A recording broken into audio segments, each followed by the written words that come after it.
what is an authentic brand? It is your most powerful way of adding value by expressing your unique gifts and talents.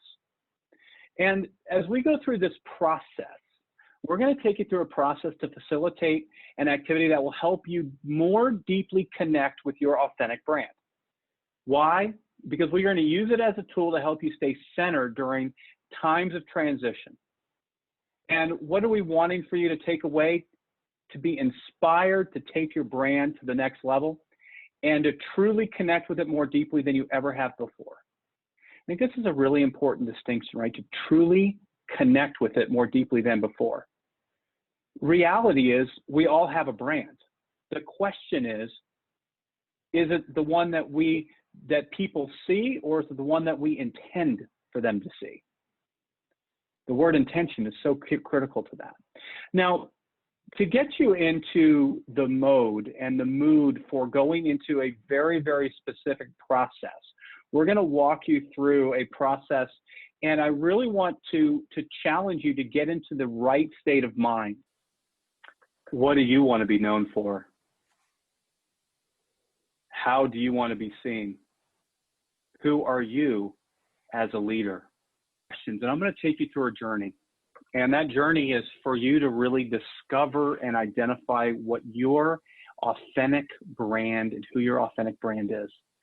And as we dive in this, I'm going to do a couple things. I'm going to speak and pace.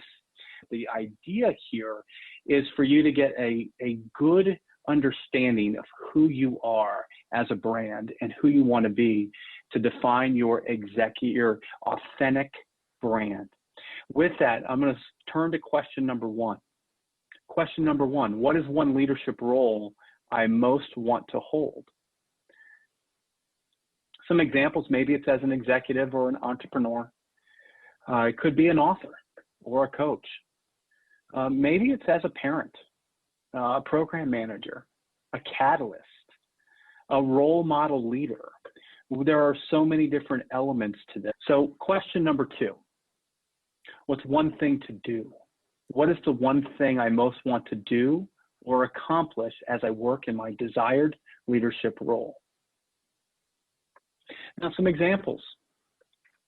It could look like a successful lead of a new business or program. Maybe it's empowering my team or employees to turn around a failing program. Or it very well could be something more personal, which is creating a cause that impacts positively my community. Excellent. Question number three. What is one thing to change? What is the one thing I most want to change as I work in my desired leadership role? To give you some examples, it could be maybe there's a company turnaround, or even it could be getting a startup off the ground. Maybe it's something internal, right? I want to change my presence and become more calm and peaceful. Maybe it's how I respond to people.